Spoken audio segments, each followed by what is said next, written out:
Hello नमस्ते, आप सभी का स्वागत है।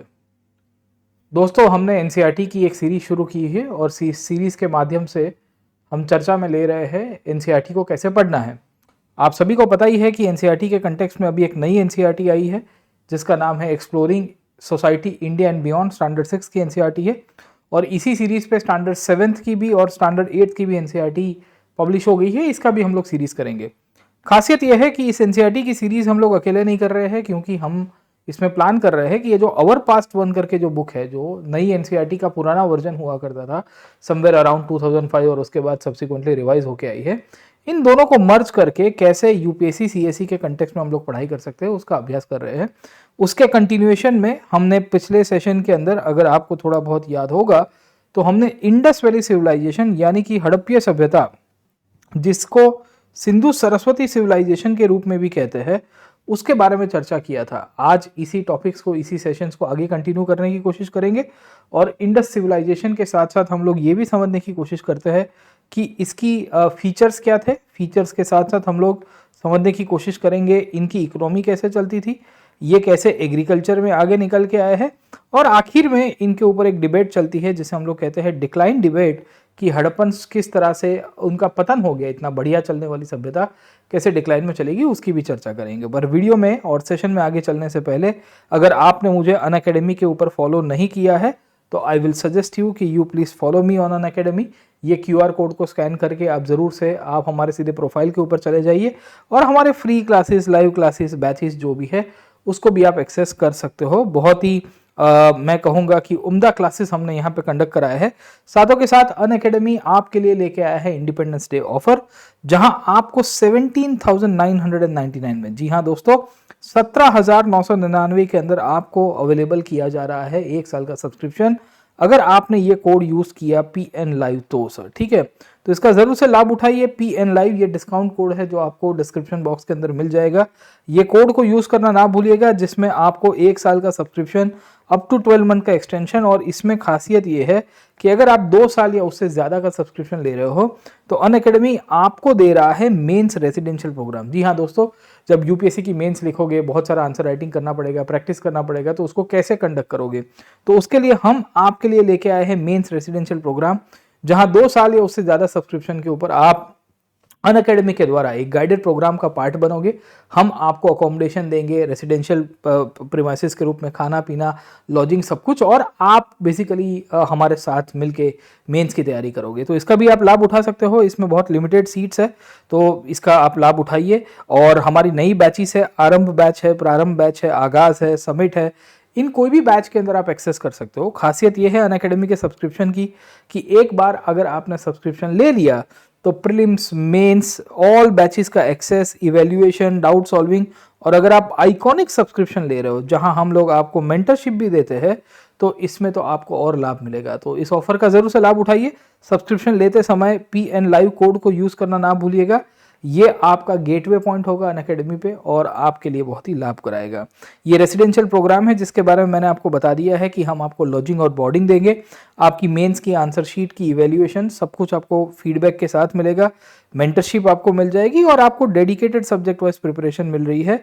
तो ये रेसिडेंशियल प्रोग्राम है, इसमें लिमिटेड सीट्स अवेलेबल। मैं फिर से कह रहा हूँ, फिर आप थोड़े टाइम के बाद आओगे कि सर अब हम लोग को रेसिडेंशियल प्रोग्राम वाला सब्सक्रिप्शन चाहिए, तो शायद तक वो बाद में अवेलेबल ना हो, तो इसका जरूर से आप लाभ उठा सकते हैं। खैर, हम लोग चलते हैं हमारे एनसीईआरटी के टॉपिक के ऊपर और समझने की कोशिश करते हैं कि एनसीईआरटी में हमने क्या पढ़ा था।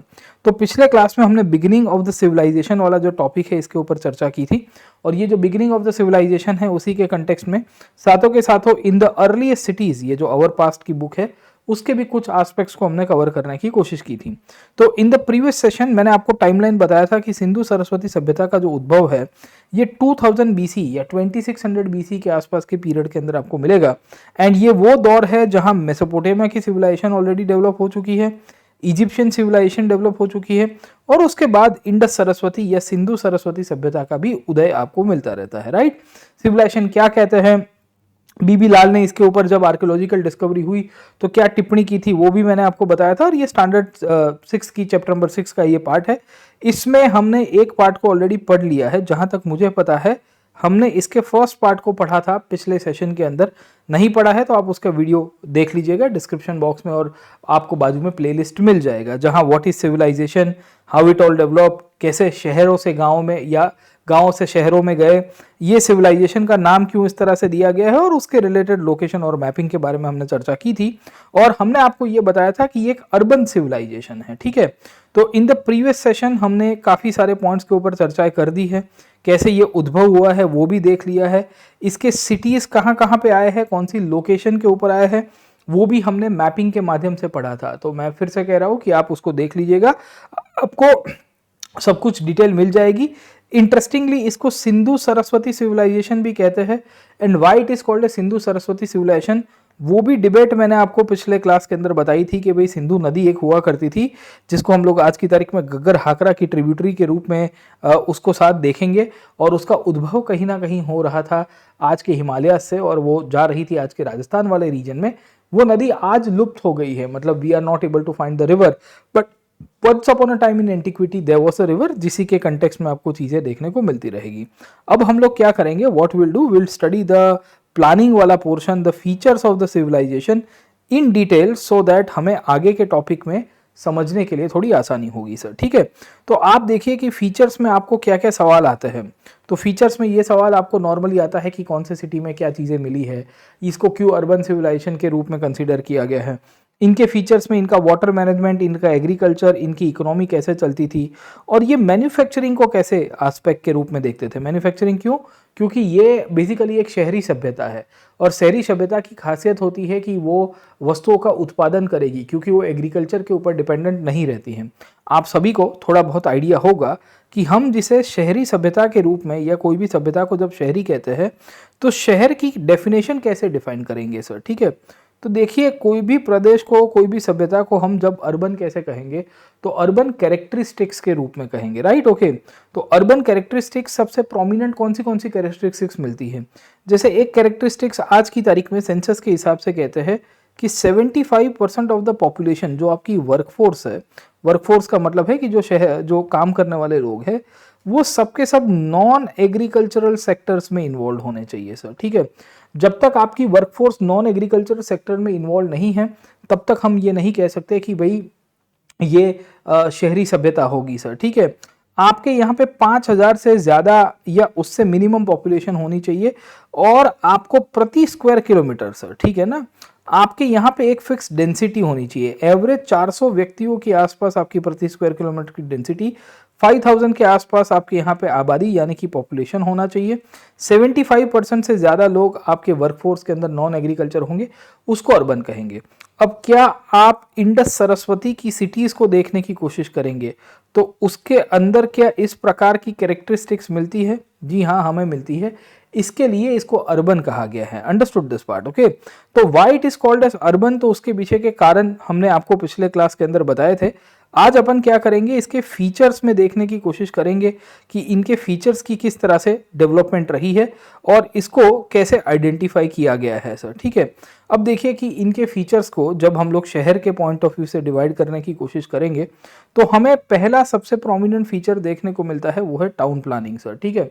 अब टाउन प्लानिंग का इंपॉर्टेंस क्या था, तो आप सभी ने थोड़ा बहुत पढ़ा भी होगा, और आपने किताबों के अंदर भी देखा होगा कि हड़प्पीय सभ्यताओं की टाउन प्लानिंग को बहुत ही अच्छी तरह से उन्होंने हाईलाइट किया है।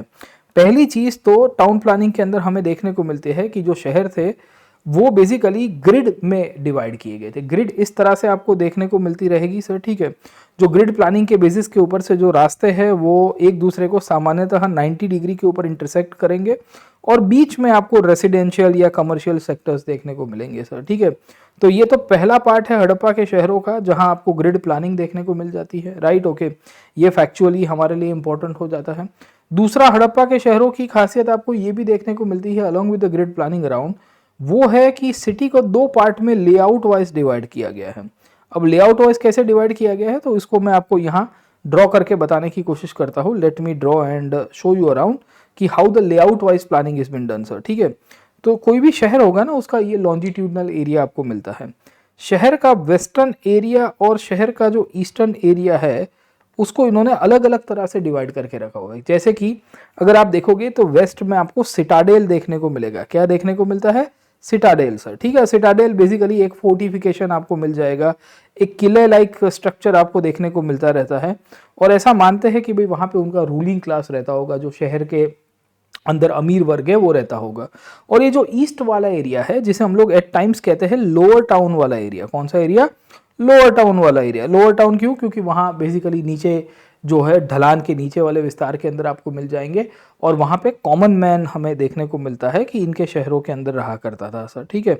सो विल सी कि there will be a common man, there will be lower town, there will be higher town.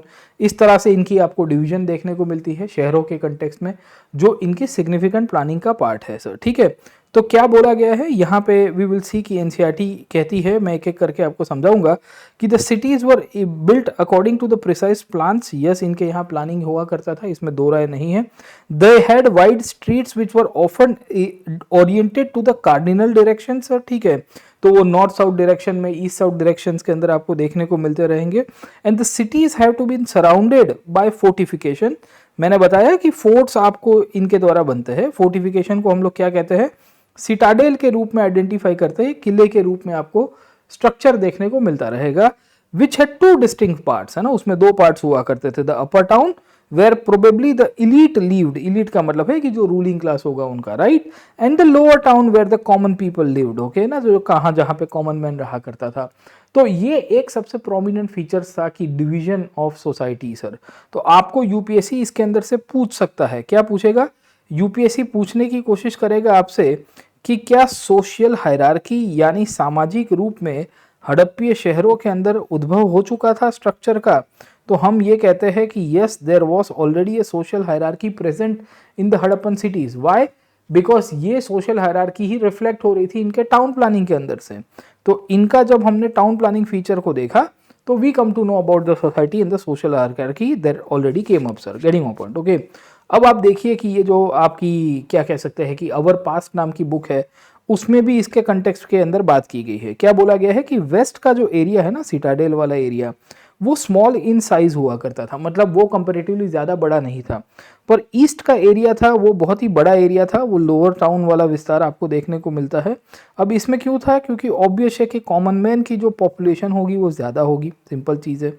Elite class जो है उसकी संख्या हमेशा से कम रहती है। तो इलीट क्लास जो रूलिंग क्लास होगा वो अपने आप को प्रोटेक्ट करवा रहा था।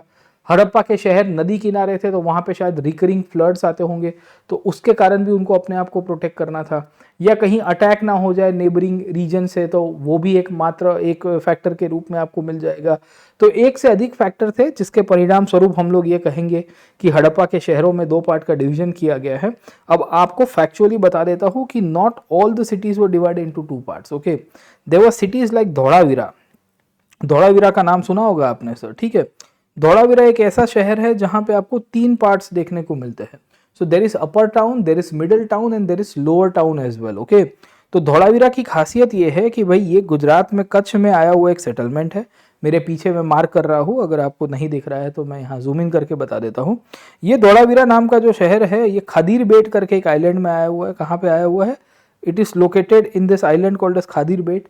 खादीर बेट पहले टापू हुआ करता था, आज गुजरात के आपको सॉल्ट प्लेन्स के अंदर आपको मिल जाएगा, कच्छ में। And once upon a time in antiquity we will see कि ये जो धौलावीरा वाला जो रीजन है वो इनके यहाँ पे तीन पार्ट्स में डिवाइडेड आपको मिलता रहेगा सर, ठीक है।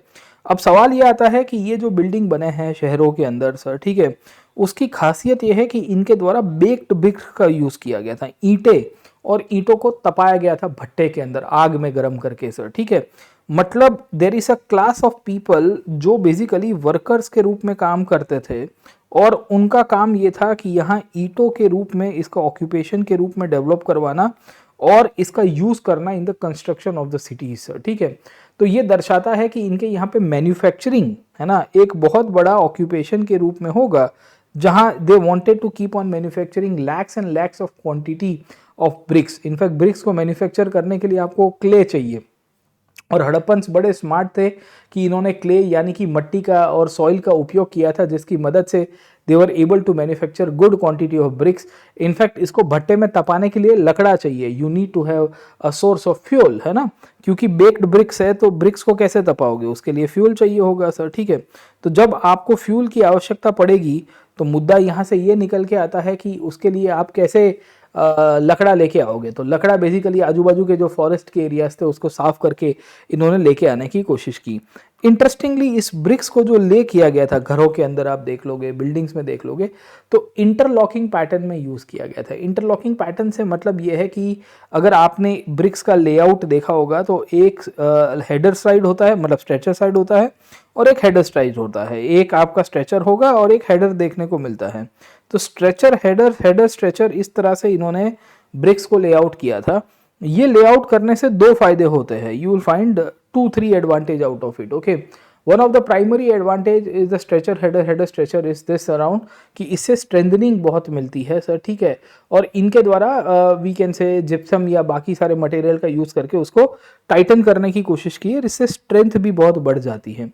तो इससे हम लोग ये कह सकते हैं कि दे वर एक्सपर्ट्स इन इंजीनियरिंग, है ना। ये इंजीनियरिंग में एक्सपर्ट्स हुआ करते थे। हड़प्पन्स के केस में हम लोग ये चीज़ इंटरप्रीट कर सकते हैं कि इनको पता था कि उत्पादन में कैसे वस्तुओं को मैन्युफैक्चर करके इंजीनियरिंग का यूज़ किया जा सकता है सर, ठीक है। अब मज़े की बात क्या है कि इनके द्वारा बहुत सारे बिल्डिंग्स बने हैं, बहुत सारे घर बनाए गए हैं सर, ठीक है। अब उसके फीचर्स भी आपको थोड़े क्लियर हो जाने चाहिए कि कौन से घर, कौन से बिल्डिंग्स इनके द्वारा बनते हैं सर, ठीक है। तो इंटरेस्टिंगली अगर आप यहाँ पे देखने की कोशिश करोगे मेरे पीछे सर, ठीक है, तो आपको एक स्ट्रीट देखने को मिलता है। ये स्ट्रीट व्यू है कालीबंगन का। So it is quite broad in nature, है ना। अगर आप देख पा रहे होंगे मेरे पीछे इमेज आपको देखने को मिल जाएगी। और वही कहानी अगर आप यहाँ पे देखोगे सर, ठीक है, धौलावीरा के केस के अंदर, तो यहाँ एनसीईआरटी भी कहती है कि the housing area in Dholavira with a perpendicular street in the middle, Dholavira had 3 distinct zones not as 2 in other cities. बाकी सारे शहरों में 2 जोन्स थे, धौलावीरा में कितने थे? 3 हुआ करते थे, ये एनसीईआरटी भी कहती है। एंड इंटरेस्टिंगली धौलावीरा में जो फाउंडेशन है वो पत्थर से बना है, स्टोन से बना है, मतलब घरों का जो नींव रखा गया है, अगर आप पीछे देखोगे तो you will find stones are being used. तो ये एक टेक्निक है कंस्ट्रक्शन की। अब धौलावीरा बेसिकली एक आइलैंड का विस्तार है, वो खादीर बेट के अंदर आया था, वो समुंदर के अंदर एक टापू के रूप में था एक टाइम के ऊपर, ऐसा मानते हैं। So that is one of the reasons to protect it from the soil erosion and the continuously ingress of the water around. तो ब्रिक्स की जगह हड़प्पन्स ने स्टोन का यूज किया था। तो आपको कंस्ट्रक्शन मटेरियल से कभी कभी सवाल आता है यूपीएससी के द्वारा कि कौन से पत्थर का यूज किया गया था हड़प्पन्स के द्वारा, कि भाई ब्रिक्स यूज की थी कि स्टोन यूज किया था। तो आपको क्लैरिटी हो जानी चाहिए कि they had also use stone for the construction, है ना, उनके द्वारा स्टोन का भी यूज किया गया था। Understood this part. अब खैर आगे चलते हैं, ट्राई टू अंडरस्टैंड कि द इंपॉर्टेंस ऑफ बिल्डिंग्स। अब देखिए इन्होंने शहर बनाए, हड़प्पा बनाया, मोहनजोदड़ो बनाया, लोथल बनाया, कालीबंगन बनाया, ऐसे सैकड़ों शहर बनाए हैं सर, ठीक है। अब ये शहर के अंदर जो बिल्डिंग्स बनाए हैं उसके पीछे का पर्पस क्या है, what is the purpose sir, ठीक है। तो याद रखना कि इनके द्वारा बहुत सारे लार्ज बिल्डिंग्स बनाए गए थे, many large buildings around, okay. ये लार्ज बिल्डिंग में से for example we will come to know कि इनके द्वारा असेंबली हॉल बनाए गए हैं। मोहनजोदड़ो जैसी जगहों के अंदर आपको असेंबली हॉल देखने को मिलेगा। या अभी मैंने आपको बताया कि इनके द्वारा सिटाडेल बनता है, राइट। ये सिटाडेल एक प्रकार का फोर्ट हुआ करता था जिसकी मदद पे जो रूलिंग क्लास था इनका, जो एक तरह से जो शासकीय वर्ग था, उनके लिए ये जगह बनाई जाती थी, राइट, ओके। इसके सिवाय वी विल सी कि इनके द्वारा वेयरहाउसेस बने हैं, वेयरहाउसेस, जिसको इतिहास के अंदर लिखा गया है ग्रेनरीज के रूप में, है ना। ये ग्रेनरीज क्या थी? अनाज भंडार हुआ करते थे जिसमें खाना स्टोरेज किया जाता था। अब ये जो ग्रेनरीज उभर के आई है इसकी बहुत ही सिग्निफिकेंस है। क्यों? क्योंकि ग्रेनरीज मूलतः से दर्शाती है कि देवर वेरी मच प्लानर्स। उनको ये पता था कि कल उठ के क्राइसिस आ जाए, कल उठ के खाना एग्रीकल्चर का खराब हो जाए, कुछ और बीमारी आ जाए, कुछ अतिवृष्टि हो जाए, तो हम ये खाने का उपयोग कर सकते हैं। वेयरहाउसेस के अंदर रखा हुआ है सर, ठीक है। तो हड़प्पा मोहनजोदड़ो के अंदर आपको बड़ी बड़ी ग्रेनरीज देखने को मिल जाती हैं। इंटरेस्टिंगली हर एक घरों के अंदर भी हमें चीज़ें देखने को मिलती है, ब्रिक्स का यूज़ किया गया है। एंड खासियत यह है कि क्वालिटी ऑफ कंस्ट्रक्शन जो है वो आपको यूनिफॉर्म देखने को मिलता है। यूनिफॉर्म देखने का मतलब क्या है सर, ठीक है। सामान्यतः आज आपको क्वालिटी डिफरेंस देखने को मिलती है कि अमीरों के घर थोड़े ज़्यादा मजबूत बनाए जाएंगे, गरीबों के घर कच्चे बनाए जाएंगे सर, ठीक है। जो जितना पैसा लगाएगा उस हिसाब से उसका क्वालिटी ऑफ कंस्ट्रक्शन होगा। हड़प्पा के शहरों में वैसा नहीं था सर, ठीक है। क्यों नहीं था? क्योंकि हड़प्पीय शहरों के अंदर ये चीज़ बोली गई है कि इनका जो क्वालिटी ऑफ कंस्ट्रक्शन है वो बहुत ही सेम था, मतलब ब्रिक्स की डिज़ाइन, ब्रिक्स का यूज़, ब्रिक्स का लेआउट। एक हम लोग कह सकते हैं कि एक अथॉरिटी थी, ये अथॉरिटी अमुक प्रकार का प्रिस्क्रिप्शन दे रही थी। क्या दे रही थी? प्रिस्क्रिप्शन दे रही थी। किस बात का प्रिस्क्रिप्शन दे रही है? अथॉरिटी इस बात का प्रिस्क्रिप्शन दे रही है कि भाई देखो, अमीर हो या गरीब हो, राजा हो या नौकर हो, सबके घरों में अच्छी क्वालिटी ऑफ ईंटें लगनी चाहिए। ऐसा नहीं कि एक हाथ मारा और पुपड़ी गिरनी शुरू हो गई और बिल्डिंग ध्वस्त हो गया कि गरीब का घर है, ऐसा नहीं चलेगा। इनफैक्ट एक सेंट्रलाइज्ड अथॉरिटी को दर्शाता है सर, ठीक है। ये सेंट्रलाइज्ड अथॉरिटी आपके यहाँ पे टाउन प्लानिंग की जो व्यवस्था है, कंस्ट्रक्शन की जो व्यवस्था है, इंजीनियरिंग की जो व्यवस्था है, उसको कहीं ना कहीं देख रही है सर, ठीक है। तो हड़प्पा के शहरों की जब हम लोग फीचर्स के ऊपर जाएंगे तो फीचर्स में आप ये चीज़ को भी हाईलाइट कर सकते हो कि इनकी क्या इंपॉर्टेंस आपको मिलेगी सर, ठीक है। अब इसमें बहुत सारे मॉन्यूमेंट्स इनके द्वारा बने हैं। जैसे मेरे पीछे अगर आप ये फोटोग्राफ देख पा रहे होगे, the photograph that is behind me around, इस मॉन्यूमेंट को बहुत सारे लोगों ने ग्रेट बाथ के रूप में आइडेंटिफाई किया है। किसके रूप में आइडेंटिफाई किया है? ग्रेट बाथ के रूप में। अब देखिए सवाल ये आता है कि इसको अगर ग्रेट बात के रूप में आइडेंटिफाई किया गया है, now the $1 million question comes into the picture around, क्या ये सच्ची में बाथिंग के लिए यूज होता होगा, यानी कि नहाने धोने के लिए यूज होता होगा, या कोई और पर्पस होगा सर, ठीक है। तो इनिशियली ये मोहनजोदड़ो के अंदर मिला हुआ जो मॉन्यूमेंट है, जो स्ट्रक्चर है, इसको लोगों ने इतिहास में कह दिया कि ये तो ग्रेट बात है, इट्स सिमिलर टू ग्रेट बात, ये नहाने धोने के लिए यूज हुआ है। आज की तारीख में we will come to know कि इसके ऊपर एक डिबेट चल रही है। डिबेट किस बात के ऊपर चल रही है कि क्या सच्ची में इसको ग्रेट बात के रूप में कंसीडर करना चाहिए कि नहीं करना चाहिए सर, ठीक है। अब ऐसा क्यों है? क्योंकि देखो कुछ लोग कह रहे हैं कि ये रिचुअल बेदिंग के लिए यूज होता होगा, कुछ लोगों का ये भी मानना है कि भाई ये तो स्विमिंग के लिए यूज होता होगा सर, ठीक है। ऐसे ही भैंसे तलने के लिए यूज होता होगा, क्या पता, गांव के अंदर है ना, समझे, कोई एक विस्तार है जहाँ गाय भैंस जानवर जो है वो तैरने के लिए आते हैं एक तरह से सर, ठीक है। तो एनसीईआरटी क्या कहती है कि there is a famous case of great bath which is found in Mohenjodaro. It is a small but elaborate tank which measures 12 meters by 7 meters. It had waterproofing material such as bitumen, a form of tar, applied carefully on top of it, which is laid out on the bricks. Okay ना, तो इसके ऊपर bitumen टार का use किया गया है जिसके waterproofing हो।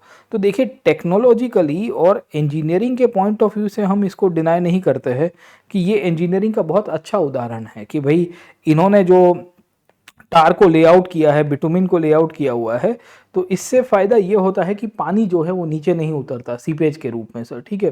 And that is actually a very good sign and that shows the progress in the technology. But सवाल ये आता है कि इसका उपयोग क्या होता होगा। अब ये ग्रेट बात को जब स्टडी किया गया तो पता चलता है कि इसके आजू बाजू में कमरे हैं, छोटे छोटे कमरे हैं सर, ठीक है, जिसमें कुआं भी हुआ करता था, right, okay. And we will come to know कि इससे फ्रेश वाटर को ये लोग रिफिल भी किया करते थे। अब मुद्दा यहाँ से ये निकल के आया इतिहास के अंदर कि ये जो स्पेशल टैंक निकल के आया है जिसके ऊपर ये टार का पूरा कवरेज किया गया है, इसके ऊपर एक सीढ़ी भी है, आप देखोगे उतरने के लिए देयर इज अ वेल की एक आपको ये भी मिल जाएगी, देखिए सर, ठीक है। सो देयर इज अ सीढ़ी है ना, आपको एक सीढ़ी देखने को मिलेगी। इस सीढ़ी की मदद से आप सीधा सीधा नीचे भी उतर सकते हो यहाँ पे सर, ठीक है। तो मैं हाईलाइट कर देता हूँ, इवन यहाँ से भी आप नीचे उतर सकते हो सर, ठीक है। तो देयर आर 2 स्टेयर्स जिसकी मदद से दोनों साइड से आपको उतरना है। अब सवाल इसके ऊपर ये नहीं निकल के आता, सवाल हमारे लिए ये निकल के आता है कि इसका पर्पस क्या था, what was the purpose of the structure. इनके द्वारा इतने बड़े बड़े मॉन्यूमेंट्स बने, बिल्डिंग बने सर, ठीक है। Know what was the reason for that structure, okay. तो आर्कियोलॉजिस्ट ने इसके ऊपर डिबेट की है। डिबेट किस तरह से की है कि भाई देखो इनका मल्टीपर्पस उपयोग हो सकता है, एक से अधिक प्रकार का उपयोग हो सकता है, राइट, ओके। ये एक पब्लिक के लिए होगा, पब्लिक के लिए बादिंग होगा, लोगों को आने बुलाया जाता होगा हफ्ते में, महीने में एक आध दफा कि भाई आओ कभी हवेली पे सर, ठीक है, ग्रेट बात पे आओ, नहा धो के जाओ सर, ठीक है। Understood this part, okay. यह रॉयल फैमिली के लिए होगा। रॉयल फैमिली क्यों? क्योंकि ये सिटाडेल के अंदर मिला हुआ है। सिटाडेल मैंने आपको बताया ऑलरेडी, ये फोर्टिफाइड पोर्शन था because it is found with in the Citadel around. तो ऑब्वियस है कि वो रॉयल फैमिली, वहां का जो इलीट वर्ग है वही उपयोग में ले रहा होगा। यह एक सामान्य टैंक का प्रकार है, बेसिकली ये एक वाटर बॉडी का प्रकार के रूप में आपको देखने को मिलता रहेगा सर, ठीक है। तो इन स्थिति में इसके ऊपर अलग अलग प्रकार की इंटरप्रिटेशन है। उसमें पब्लिक बात का जो इंटरप्रिटेशन है आज की तारीख में डिनाई कर दिया है सर, ठीक है। क्यों? क्योंकि वी विल सी कि ये सिटाडेल के अंदर में आपको देखने को मिलता है, पहली बात। दूसरा, हड़प्पा के हर एक शहर में या हर एक गांव में या घरों के अंदर भी देखोगे तो खुद में इंडिविजुअल बाथरूम हुआ करते थे। अब आपके घर में बाथरूम है तो आप किसी और के घर पे स्विमिंग करने क्यों जाओगे सर, है ना, ये ग्रेट बाथ के अंदर स्विमिंग करने क्यों जाओगे, राइट। तो मुद्दा यहाँ से यही निकल के आया कि भाई देखो ये जो ग्रेट बाथ है इसका उपयोग क्या होता होगा। तो कुछ लोगों ने इसको इस तरह से आइडेंटिफाई किया गया है, ये वाटर प्रिजर्वेशन या वाटर को कंजर्व करने के लिए यूज होंगे, क्योंकि आप देखिए इसकी साइज बहुत बड़ी है। It is 12 metres by 7 metres, मतलब आप देखोगे ऑलमोस्ट 40 फीट से लेके 24 फीट के आसपास का उसका विड्थ एंड लेंथ आपको मिल जाता है, राइट। तो 40 बाय 24 के आसपास का इसका आंकड़ा है, तो ये दर्शाता है कि हड़प्पन्स वर एक्सपर्ट और इसमें हजारों ईंटों का उपयोग किया गया होगा। You will see thousands and lakhs of bricks will be used for the construction of this kind of building as well, right. Okay, तो ये भी एक प्रोमिनेंट हम लोग कह सकते हैं कि डायमेंशंस था जो इनके द्वारा कंस्ट्रक्शन में यूज किया गया था।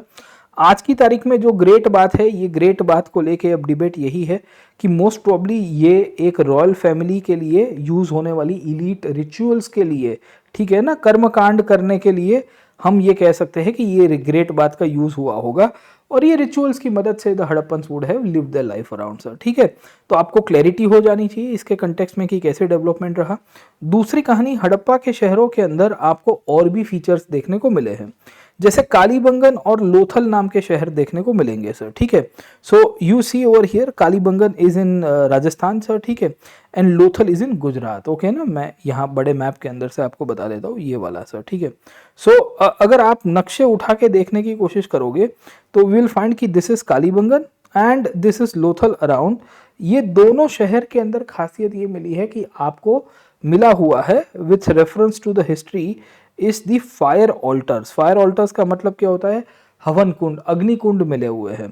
अब कोई भी शहर के अंदर आपको फायर ऑल्टर्स या अग्नि कुंड का उपयोग होता हुआ देखने को मिल रहा है, वो क्या दर्शाता है, what does that shows around, that shows a very clear cut interpretation about some kind of rituals जो अग्नि पूजा के रूप में हड़प्पन्स प्रैक्टिस किया करते होंगे, उसको ये दर्शाता है, राइट। ओके, इनफैक्ट मैंने आपको बताया कि कुछ कुछ जगह के ऊपर स्टोर हाउसेस मिले हैं, मोहनजोदड़ो है, लोथल है, हड़प्पा है। हड़प्पा और मोहनजोदड़ो में तो बड़ी ग्रैनरीज देखने को मिल जाती है जो अनाज भंडार के रूप में है। लोथल में भी छोटी छोटी पॉटरी के स्टोर हाउसेस मिले हैं, माटी के बर्तन आपको देखने को मिल जाएंगे, जो बड़ी प्रोमिनेंट चीज़ें मिलती रहती हैं। धौलावीरा के बारे में मैंने आपको ऑलरेडी पढ़ा दिया कि खादीर बेट में आया हुआ है। आपको सीधा सीधा क्वेश्चन पूछा जाएगा कि इसकी लोकेशन कहाँ पे है, जरा बता दो स्टेट के अंदर। मैंने आपको पहले भी कहा था ये खादीर बेट के अंदर आया हुआ है, रन ऑफ कच्छ के अंदर है, बहुत ही फ्रेश वाटर और फर्टाइल सॉइल है, पहले एक टाइम के ऊपर समुद्र के अंदर आपको मिलता रहता है। इंटरेस्टिंगली यहाँ पे एक बड़ी सी हड़प्पन स्क्रिप्ट भी मिल चुकी है, बड़ा सा लार्ज वाइट स्टोन है जिसमें तकरीबन 26 अल्फाबेट्स आर देयर, है ना। इसको काफ़ी लोगों ने ये कहा है कि it is equivalent to some kind of sign board, है ना। तो आपको पूछा जाएगा कि ये साइन बोर्ड कौन से शहर से मिला है हड़प्पन स्क्रिप्ट का, तो वो धौलावीरा से आपको मिलता रहता है। धौलावीरा 3 पार्ट के अंदर डिवाइडेड है, मैंने आपको ऑलरेडी ये फैक्ट बता दी है। प्लीज़ रिमेंबर, आपको यूपीएससी सीधा सीधा सवाल पूछेगा, फिर आप आना मत हमारे पास कि मास्टर आपने कराया था कि नहीं कराया था, और ये सब एनसीईआरटी के माध्यम से ही करा रहा हूँ। आपको इसका एडवांस करना है तो आप हमारे साथ जरूर में प्लस क्लास पे आ जाइएगा सर, ठीक है। इसके सिवा लोथल है, लोथल मैंने आपको बताया एग्जैक्टली मेरे पीछे है, गल्फ ऑफ खंभात के अंदर आपको ये साइट देखने को मिल जाती है। और खासियत ये है कि इसके अंदर डॉकयार्ड था। डॉकयार्ड का मतलब है कि एक पोर्ट हुआ करता था जहां ये लोग जहाज की मदद से ये लोग जाया करते थे, आया करते थे, and they used to trade all the way up till West Asia, आज के मेसोपोटामिया के साथ व्यापार करते थे। इसमें आपको सील्स मिले हैं अलग अलग प्रकार के, we have found different different seals in Lothal. यहाँ पे एक बीड मेकिंग वर्कशॉप भी आपको मिल जाएगा। बीड मेकिंग का मतलब होता है मणके सर, ठीक है। तो अलग अलग प्रकार के मणके हैं, बीड से चाणूदरों में, लोथल में मिले हैं। ये मूलतः से ज्वेलरी मैन्युफैक्चरिंग को दर्शाता है सर, ठीक है। तो ये ज्वेलरी मैन्युफैक्चरिंग को दर्शाता है, ये भी एक बहुत इंटरेस्टिंग पार्ट आपको इनके शहरों के अंदर से मिलेगा। अब देखिए हड़प्पीय सभ्यता के उसकी तो और भी लाक्षणिकता है, उसके ऊपर आगे चर्चा करेंगे। मुद्दा यहाँ से ये निकल के आता रहता है कि ये तकरीबन 8 से 10 लाख स्क्वायर किलोमीटर तक फैली हुई पूरी की पूरी सभ्यता थी। So the civilisation is very huge, right, and it is spread into lakhs on lakhs of kilometres. अब सवाल यहाँ से ये निकल के आता है कि इतनी बड़ी सिविलाइजेशन है, इतनी बड़ी सभ्यता है, ये अपने कैसे पानी का उपयोग करते होंगे, एंड विल सी कि वाटर मैनेजमेंट के लिए क्यों ये जाने गए हैं। तो याद रखना कि भाई देखो हड़प्पीय सभ्यता की सर्वाइवल और उसकी एक तरह से आप देखने की कोशिश करोगे कि जो एक्सपांशन है वो 2 चीज़ के कारण हुई। एक तो अच्छा वाटर मैनेजमेंट का मतलब ये होता है कि पानी का उपयोग करना। ये वाटर मैनेजमेंट से ही इन्होंने एग्रीकल्चर का और फूड का बेसिकली अच्छी खासा उपयोग किया। जब एग्रीकल्चर फूड में डेवलपमेंट होना शुरू हुआ तो इन्होंने वस्तुओं को मैन्युफैक्चर किया। ये मैन्युफैक्चरिंग से इन्होंने ट्रेड एंड कॉमर्स को बेसिकली बढ़ावा दिया, जिसके कारण अर्बनाइजेशन हुआ, जो मैंने आपको पिछले क्लास के अंदर भी पढ़ाया हुआ है सर। ठीक है, तो हड़प्पा के शहरों की खासियत आपको ये क्लियर हो जानी चाहिए कि हड़प्पन्स को क्यों याद रखते हैं। तो they are known for something called as water management around. Okay, अब देखिए कि ये नदी किनारे रहने वाली सभ्यता थी। It was a riverine civilisation. Because it was a riverine civilisation, they used to get the water from the rivers, near by rivers, जो नज़दीक में नदियाँ हुआ करती थी। जैसे हड़प्पा खुद राबी नदी के किनारे है, मोहनजोदड़ो सिंधु नदी के किनारे है, राइट, लोथल भोगाओ नदी के किनारे है, धोलावीरा अगर आप देखोगे तो मनहर और मनसर करके दो नदियां हुआ करती थी, उसके किनारे देखने को मिल जाएंगे। तो इन स्थिति में they were able to get water from the neighbouring rivers. साथों के साथों they were also expert in water management, मतलब पानी को अच्छी तरह से उपयोग करना है, रिड्यूस, रीयूज और रिसाइकल का जो उपयोग कहते हैं, 3 R's ऑफ वाटर मैनेजमेंट आज की तारीख में, तो उसको इन्होंने बहुत ही सस्टेनेबल डेवलपमेंट के रूप में यूज करने की कोशिश की थी सर। ठीक है, तो याद रखेगा कि the Harappans also use the development and the idea of sustainable development, reduce, reuse and recycle के कंटेक्स्ट में भी चीज़ें देखने को मिलती रहेगी। इंटरेस्टिंगली ये वाटर मैनेजमेंट के अंदर ये क्लीनलीनेस के ऊपर भी उतना ही ध्यान देते थे। इनके घरों में बेदिंग एरिया अलग हुआ करता था। एंड वी विल सी कि इनकी यहाँ पे ड्रेनेज लाइंस इन्होंने बनाई हुई थी। ये ड्रेनेज लाइंस का फ़ायदा ये होता है कि भाई ये लोग जो भी वेस्ट वाटर है, मतलब जो घर का डोमेस्टिक वेस्ट है या कचरे वाला पानी है, वो बाहर ड्रेन हो जाता था। इंटरेस्टिंगली नेचुरल वाटर के लिए भी इन्होंने कुएं बनाए थे, है ना। तो एक ऐसा शहर जहाँ पे आपको सबसे ज़्यादा कुएं देखने को मिलते हैं वो है Mohenjodaro. Please remember the facts around. Okay, मतलब 100 से अधिक कुएं आपको मोहनजोदड़ो के अंदर से मिल गए हैं।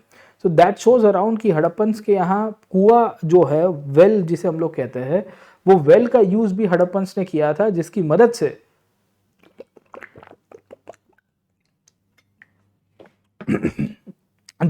से द हड़प्पन्स वर प्रोड्यूसिंग और they were able to store and conserve the water as well sir. ठीक है, तो हम लोग को ये क्लैरिटी हो जानी चाहिए कि कैसे डेवलपमेंट रहा। इनके द्वारा मैंने बताया घर ईंट के बने हुए मल्टी स्टोरी घर भी आपको मिल जाएंगे, सेपरेट बेदिंग एरिया भी मिल जाएगा। वी विल ऑल्सो फाइंड कि इनके यहाँ पे जो घर है उसके साथ ड्रेनेज लाइंस कनेक्टेड मिल जाएगी। Actually this is a drainage line connected to it.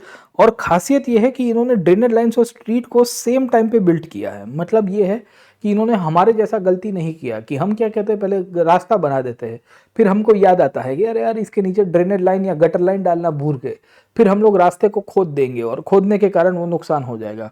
Harappans for very smart people sir. ठीक है, ये दर्शाता है कि इनके पास बहुत ही स्मार्ट विजन था, एक स्मार्ट प्लानिंग हुआ करती थी, जिसकी मदद से हम लोग ये कह सकते हैं कि इन्होंने ड्रेनेज लाइंस को और घर की डिज़ाइंस को इस तरह से मतलब है ना, रास्तों की डिज़ाइंस को इस तरह से प्लान किया था कि पानी का वेस्टेज कहीं पे आपको नहीं मिलता रहता है, राइट। ओके, ये ड्रेनेज वी विल सी कि स्लोपिंग पैटर्न में आपको मिल जाएगी। स्लोपिंग पैटर्न का मतलब है कि ग्रेविटी से जो वाटर है वो फ्लो होता रहेगा सर। ठीक है, और ये पूरी नेटवर्क हुआ करती थी। नेटवर्क होने का मतलब ये होता है कि इनको ये पता था कि नेटवर्क करके छोटी ड्रेनेज लाइन से बड़ी ड्रेनेज लाइन, बड़ी से उससे बड़ी, और जो पानी है वो इवेंचुअली हम लोग सप्लाई करके नदी में या कहीं बाजू में नाला होगा वहां चले जाएंगे।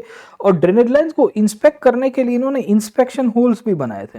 इंस्पेक्शन होल्स बनाने का मतलब क्या होता है, what does that signifies around. Okay, inspection holes का मतलब ये होता है कि they wanted to make sure around कि अगर ड्रेनेज लाइंस को खोल के ओपन किया जाए तो they will also try to use the drainage lines by opening it out sir. ठीक है, तो ये भी इनके यहाँ पे आपको व्यवस्था देखने को मिलती रहेगी, बड़े प्रोमिनेंटली इसके फीचर्स के रूप में कहानी मिलती रहती है सर। ठीक है, तो आपको पहली चीज़ क्लियर हो जानी चाहिए कि देवर एक्सपर्ट इन वाटर मैनेजमेंट, इनको पानी का उपयोग करना बहुत अच्छी तरह से आया करता था सर। ठीक है, एंड खासियत मैंने आपको बताने की कोशिश की कि ये पानी जो थे ये डोमेस्टिक यूज़ में भी लेते थे, ये पानी को खेती में भी यूज़ करते थे।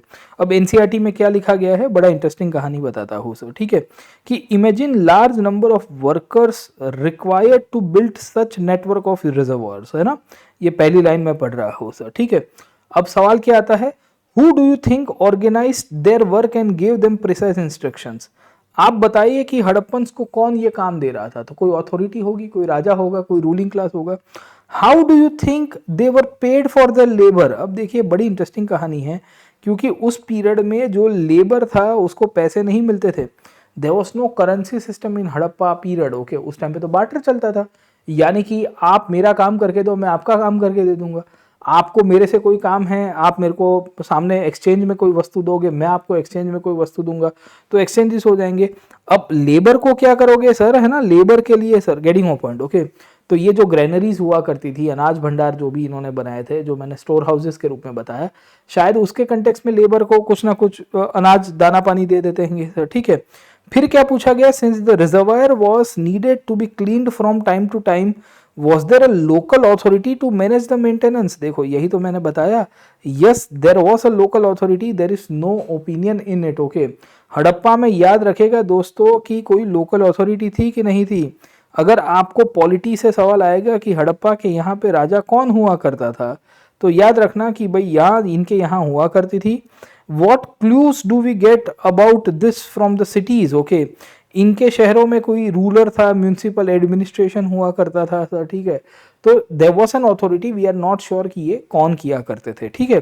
तो देखिए इनके यहाँ पे पानी का जो उपयोग था बहुत इन्होंने अच्छी तरह से किया, और मैंने बताया कि जब आप पानी का उपयोग अच्छी तरह से करना शुरू कर देते हो तो it is but obviously linked कि यहाँ से ही आप एग्रीकल्चर है, फूड है, बेसिकली इसके बाद आप मैन्युफैक्चरिंग के केस में देख लोगे, ट्रेड एंड कॉमर्स में देख लोगे, सब जगह जा पाओगे। तो एनसीईआरटी भी यही कहती है। क्या कहती है एनसीईआरटी? एनसीईआरटी कह रही है कि Harappans created many of the settlements along the river banks, है ना, नदी किनारे इनके द्वारा सेटलमेंट्स बनाए गए सर, ठीक है। अब समझने की कोशिश करिए कि ये क्यों किए गए थे। क्योंकि एक तो पानी के लिए, लॉजिकल चॉइस है सर, ठीक है। दूसरा खेती के लिए, क्यों? क्योंकि हड़प्पा के शहरों को अपनी सर्वाइवल एग्रीकल्चर, खाने पीने की चीज़ों से ही करनी पड़ेगी सर, ठीक है। अब यहाँ से ही सवाल आता है कि ये खाने पीने में क्या करते थे। तो देखिए फूड में डाइवर्सिटी थी इनके पास सर, ठीक है। अगर डाइवर्सिटी नहीं होती तो ये सस्टेन ही नहीं कर पाते।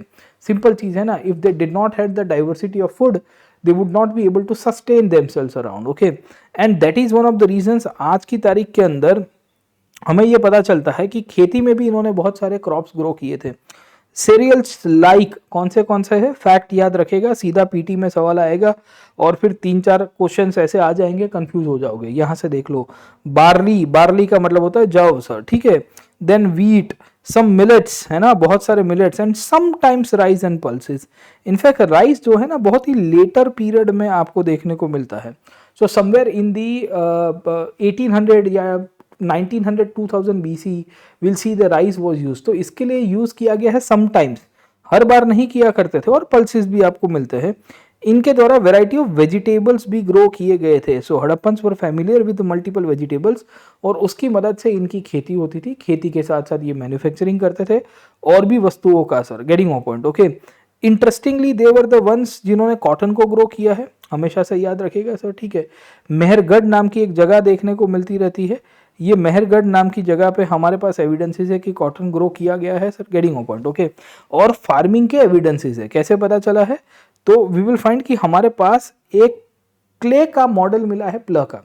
अगर आप देख रहे हो इसको, प्ल कहते हैं। प्ल का मतलब होता है हल, है ना, हल चलाने के लिए, खेत को बेसिकली प्लाइंग करने के लिए। तो हरियाणा में एक शहर है जिसका नाम है Banawali. Please remember the facts. Haryana में एक शहर है बनावली। मैं यहाँ पे फैक्ट लिख देता हूँ, आपको याद रहना चाहिए, यूपीएससी ने ऑलरेडी पूछ दिया था। यहाँ पे टेराकोटा, टेराकोटा क्यों? क्योंकि terracotta is fire bake clay, यानी मट्टी का, तपी हुई मट्टी जो है, सॉइल है, उसी का ही एक प्रकार है। वहाँ हरियाणा में बनावली नाम का जो शहर आपको देखने को मिलता है, वहाँ से we come to know about the use of clay. और क्ले की ये ऑब्जेक्ट आपको मिली हुई है। ये दर्शाता है कि हड़प्पन्स जो थे बड़े एक्सपर्ट हुआ करते थे, खेती वेती भी ये जानते थे सर, ठीक है। And that is one of the reasons ये एग्रीकल्चर करते थे। अब एग्रीकल्चर में एक सवाल आता है कि who was involved into agriculture around sir, getting of point, okay. तो शहरों के आजू बाजू में बहुत सारे गांव हुआ करते थे। ये गांव में खेती होती थी और उसका जो भी सप्लाई है वो शहरों में जाता था सर, ठीक है। So what ever that was being manufactured in the villages was supplied to the cities at that time around sir, okay, and this is how we will see कि daily basis के अंदर इनका supply जाता था, जिसे हम लोग कहते हैं rural to urban supply sir, ठीक है। कि भाई देखो आज भी आप भारत के शहरों में देखोगे जो वेजिटेबल्स आती है, खाना पीना आता है, वो कहाँ से आता है? ग्रामीण विस्तार से आता है। एग्रीकल्चर ग्रामीण विस्तार में हो रहा है, तो ग्रामीण विस्तार में खेती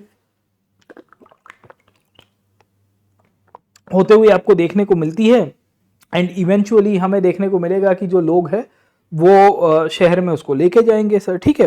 तो ये भी आपको कहानी देखने को मिलती रहेगी। दूसरी, खाने में डाइवर्सिटी थी, मैंने आपको बताया फूड के अंदर डाइवर्सिटी थी।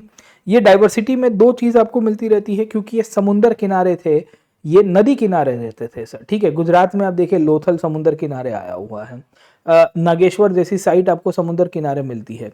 आज के पाकिस्तान में अगर आप देख लोगे तो आपको बालाकोट जैसी साइट देखने को मिलती है हड़प्पा की, वो भी सी कोस्ट के ऊपर है और ज्यादातर रिवराइन सिविलाइजेशन है।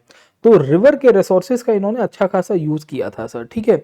और इसकी मदद से रिवर्स या सी के अंदर जो भी मछली उपयोग में आती थी उसको भी ये कंज्यूम करते थे। मीट का भी कंजम्पशन करते थे। मीट कंजम्पशन क्यों? क्योंकि एनिमल्स को डोमेस्टिकेट करते हैं एंड एक गुड सोर्स ऑफ प्रोटीन इनको इनडायरेक्टली मिल रहा था सर, ठीक है। तो हम ये कह सकते हैं कि आज की तारीख में हमारे पास फिश और एनिमल्स के बोन्स है, जिसकी मदद से हम आइडेंटिफाई कर सकते हैं कि हड़प्पन्स ने किस तरह से खाने पीने की वस्तुओं के ऊपर ध्यान दिया था, राइट, ओके। दूसरा, हमारे पास हड़प्पा की पॉटरी मिली है। पॉटरी मतलब माटी के बर्तन है सर, ठीक है। तो ये जो क्ले के पॉट्स हमको यहाँ पे मिले हुए हैं, उससे हमको पता चलता है कि Harappans were also the ones जिन्होंने डेयरी प्रोडक्ट्स को भी कंज्यूम किया था। डेयरी प्रोडक्ट्स का मतलब क्या होता है कि जैसे दूध की प्रोडक्ट हो गई, दही हो गया हो, या कुछ इन्होंने कॉटेज चीज या पनीर की कुछ वस्तुएं बनाने की कोशिश की होगी। तो ये दर्शाता है कि Harappans were very much experts in all this things around sir, ठीक है। And their diet was quite diverse. आज की तारीख में हमारे पास एविडेंसेस है कि they used to use turmeric, they used to use ginger and they were also using, ठीक है, they were also using the banana sir, ठीक है। तो इनके द्वारा हम लोग ये कह सकते हैं कि बनाना का भी यूज किया गया था, जो बड़ा प्रोमिनेंट एग्जाम्पल है। It's a very prominent example of how Harappans were very much expert in, we can say, food diversification. तो हमें यह क्लैरिटी हो जानी चाहिए कि फूड में डाइवर्सिफिकेशन में हड़प्पन्स बहुत ही आगे थे। आपको यहां से भी सवाल आ सकता है कि भाई what was the diversity of food that they were involved into sir, ठीक है। तो वी विल सी कि एक तो फूड कंट्री साइड से आता था, फार्मर्स और हर्डर्स बेसिकली शहर में लेके जाते थे। इनके द्वारा बहुत सारे क्रॉप्स के एविडेंसेस हमारे पास मिल चुके हैं। Wheat, barley, pulses, peas, rice, sesame यानी कि हम लोग तिल के रूप में कहते हैं, मस्टर्ड, फ्रूट्स, फिशिंग, हंटिंग किया करते थे। बहुत सारे एनिमल्स का डोमेस्टिकेशन किया था। एग्रीकल्चर में प्लग का यूज करने की कोशिश की थी। प्लग में नॉर्मली वुडन मटेरियल आपको मिलता है और आज की तारीख में आपको टॉय भी मिल चुका है। कहाँ पे मिल चुका है? बनावली नाम की जगह है, मैंने आपको बताने की कोशिश की। और हड़प्पन्स ने इरिगेशन फैसिलिटी का भी यूज किया था।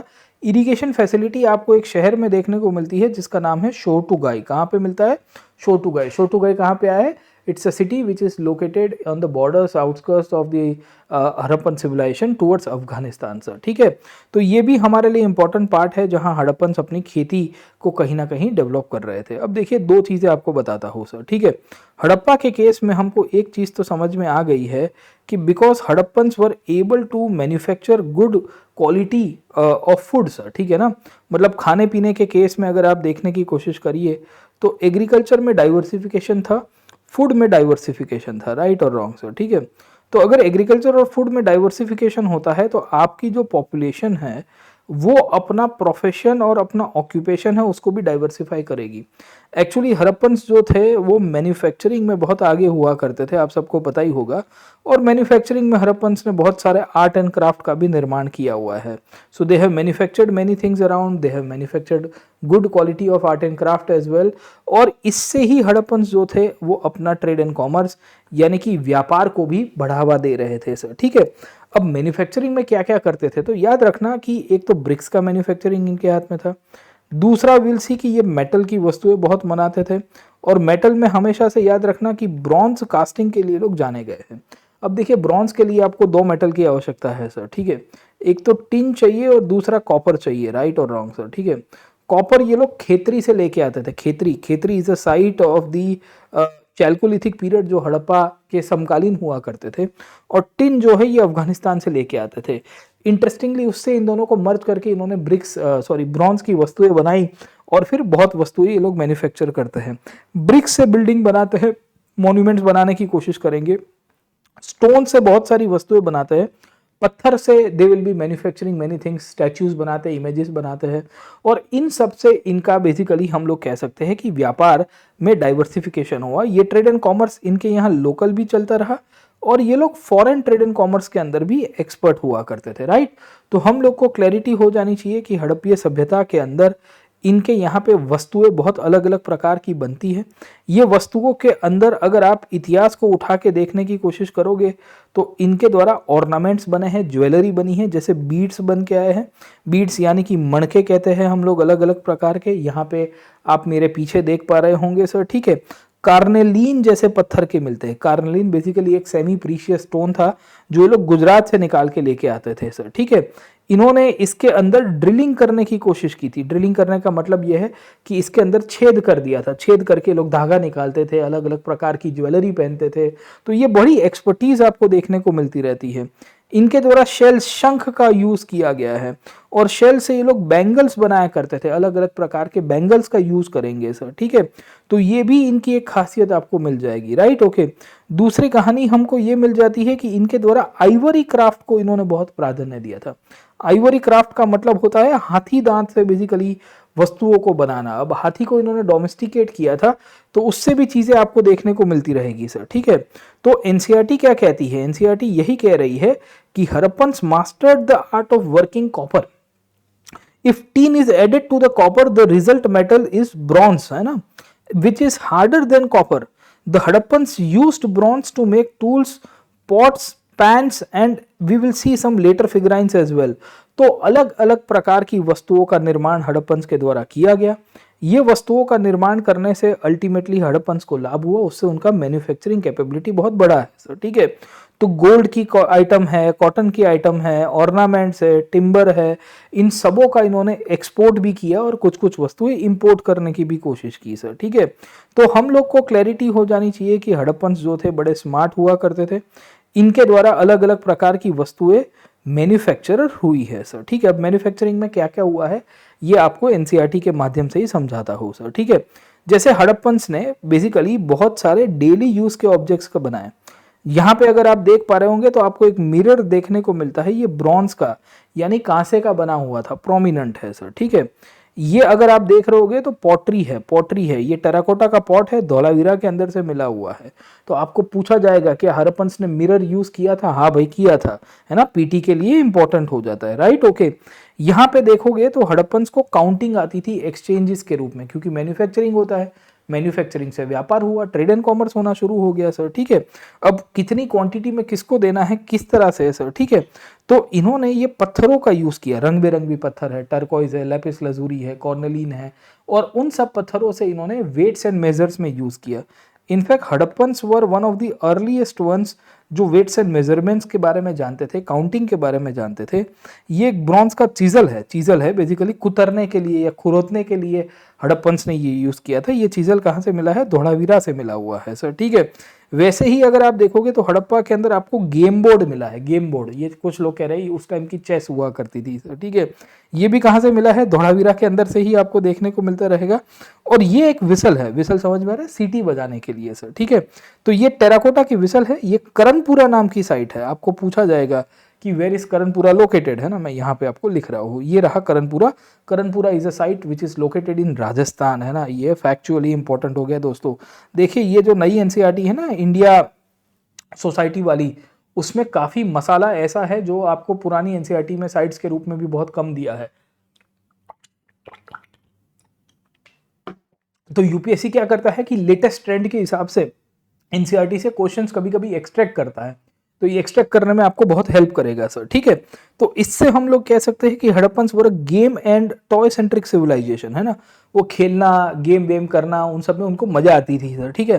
तो सब लोगों को, बच्चों को, बूढ़ों को, सबको खिलाते हैं। तो ये भी चीज हम लोग के लिए प्रोमिनेंट हो जाती है। दूसरी, हड़प्पा के अंदर बहुत सारी मूर्तियां बनी हैं।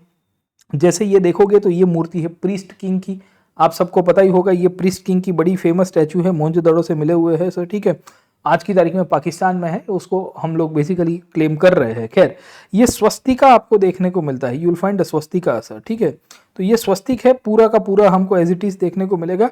और ये एक सील मिला हुआ है, ये सील बेसिकली एक कल्चरल ऑब्जेक्ट के रूप में है। कुछ लोगों का मानना है कि ये शिवजी है, इनको पशुपति सील के रूप में भी कहते हैं। तो ये जो आपका जॉन मार्शल जैसे लोग थे जो आर्कियोलॉजिस्ट हुआ करते थे, इन्होंने कहा कि ये पशुपति का सील है, ये शिवजी है, शिवजी बैठे हुए हैं पशुपति के रूप में, उनके आजू बाजू में बहुत सारे एनिमल्स है, जैसे राइनो है, जैसे डियर है, जैसे लायन सॉरी टाइगर है, एलिफेंट है, जेबू है सर, ठीक है। तो ये दर्शाता है कि ये शिवजी है, he is the lord of the animal kingdom as well sir, ठीक है। तो विल सी कि प्रीस्ट किंग आपको मिल जाएंगे, स्वस्तिक आपको देखने को मिल जाएंगे, 3 फेस डीटी मिल जाता है क्योंकि इसके 3 चेहरे हैं, एक स्ट्रेट है, एक लेफ्ट है, एक राइट है। इसमें ही आपको हड़प्पा की स्क्रिप्ट भी मिलती है।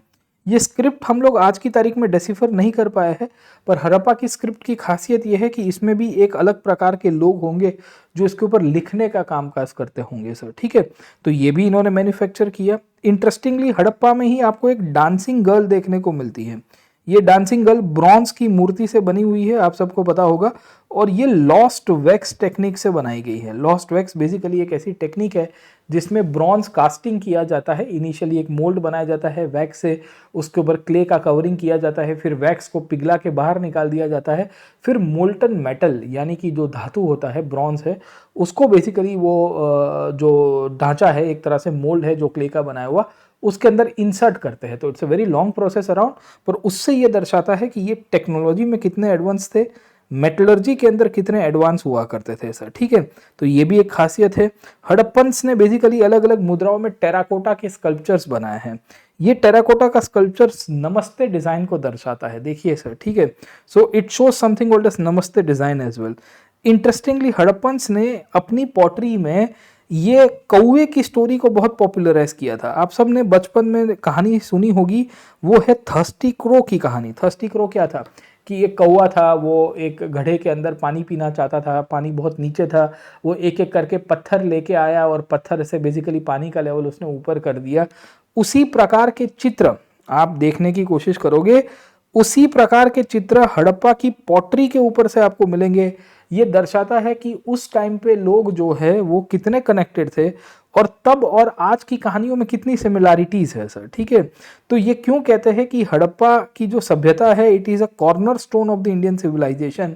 Y? Because the legacy and the living continues in the same way only sir, getting my point, okay. तो वी विल फाइंड कि इस तरह से आपको चीजें देखने को मिलती है। ये जो लोथल के अंदर मिला है, ये करीबन 4000 साल तक अभी तक भी कंटिन्यू है। ये स्टोरी बहुत ही इंपॉर्टेंट आपको मिलती रहेगी।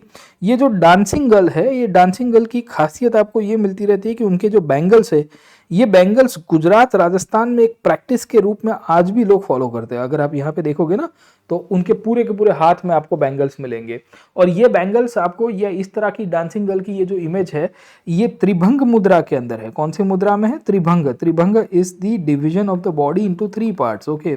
तो जब कोई आर्टिस्ट अपने शरीर को 3 पार्ट के अंदर डिवाइड करके डांस करते हैं, उसको त्रिभंग मुद्रा कहते हैं। उसके अंदर आपको मिले हुए हैं सर, ठीक है। तो ये दर्शाता है कि भाई देखो, बहुत सारी प्रैक्टिसेस हड़प्पीय सभ्यता की है जो आज भी लेगेसी के रूप में हम लोग उसको फॉलो करते हैं, उसको बेसिकली जीते आए हैं, राइट, ओके।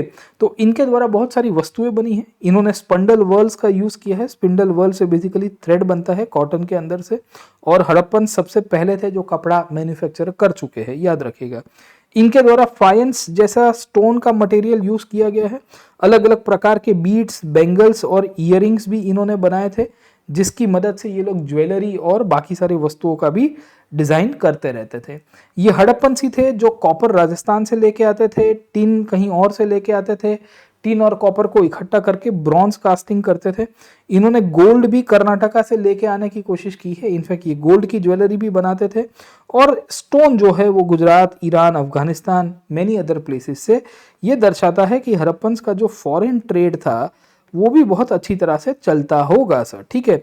इन्होंने अलग अलग वस्तुएं बनाई हैं। ये वस्तुओं में गोल्ड की ज्वेलरी है, सिल्वर की ज्वेलरी है, कॉपर और ब्रॉन्ज के ऑब्जेक्ट्स आपको देखने को मिलते हैं। कॉटन के बारे में मैंने आपको बताया।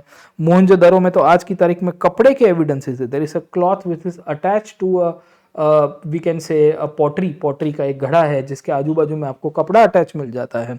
तो ये दर्शाता है कि हड़प्पन्स वर एक्सपर्ट क्राफ्टर्स और इनके द्वारा अलग अलग मेटल्स, स्टोन्स, ब्रिक्स की और क्ले की वस्तुएं बना के या स्टिएटाइट यानी कि जो आपका बहुत ही बारीक सा पत्थर है, जो सॉफ्ट पत्थर है, उसके अंदर से भी इन्होंने मल्टीपल डिजाइन्स बनाने की कोशिश की है सर। ठीक है, तो जब हड़प्पा के केस में आपको दो चीजें मिली सर। ठीक है, पहली चीज हमको देखने को मिलती है कि बिकॉज ये मैन्युफैक्चर अच्छा कर गए सर, है ना, so they were able to manufacture good things around and art and craft. बहुत सारी वस्तुएं, ब्रॉन्ज की वस्तुएं बनी, मेटल की वस्तुएं बनी, गोल्ड और सिल्वर की इन्होंने ज्वेलरी बनाने की कोशिश की सर। ठीक है, इन्होंने टेराकोटा की वस्तुएं, मैंने बताया टेराकोटा के स्कल्पचर्स बनते हैं, ये जो नमस्ते वाला स्कल्पचर हमने देखा, या स्टिएटाइट जैसे मटेरियल से आपको चीज़ें देखने को मिलती है।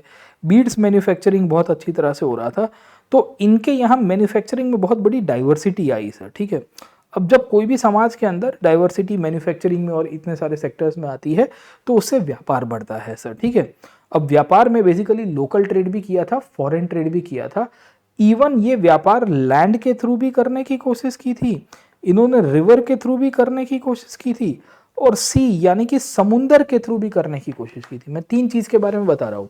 हड़प्पन्स ने जब खेती में अपनी एक्सपर्टाइज हासिल की तो after achieving the expertise into agriculture, land, river, sea, इन सब एरियाज के अंदर they were able to we can say trade. Okay, तो ट्रेड का जो माध्यम था कोई एक जगह के ऊपर नहीं था, ये उनकी खासियत आपको मिलेगी। अब कैसे पता चला हमें सर? ठीक है, तो once we see things around, okay, will see कि there is an exchange taking place. हमारे पास सीधे सीधे एविडेंसेस है। अब कहानी क्या है, एनसीईआरटी भी यही कहती है। एनसीईआरटी क्या कहती है कि Harappans were engaged in active trade not only within their own civilization but other cities far away but other with civilization as well outside India। अब आउटसाइड इंडिया में कौन सी आती है भाई? वो आती है मेसोपोटामिया, आज के मॉडर्न डे ईरान, इराक वाले रीजन की सिविलाइजेशन या बहरीन वाली सिविलाइजेशन सर। ठीक है, तो आप सबको थोड़ा बहुत आइडिया होगा कि नहीं होगा मुझे नहीं पता, बट मैं आपको थोड़ा बहुत ओपिनियन देने की कोशिश करता हूँ। So once you see the history, अगर आप इतिहास उठा के देखने की कोशिश करोगे तो you will come to know कि हड़प्पन्स वर दी वंस जिन्होंने ट्रेडिंग किया था मेसोपोटामियंस के साथ। अब कैसे पता चला हमें?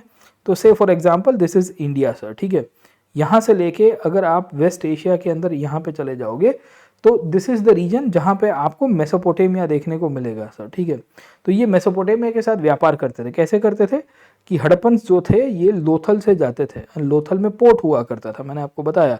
सो Lothal used to be a port town at that time, है ना, पोर्ट सिटी के रूप में था।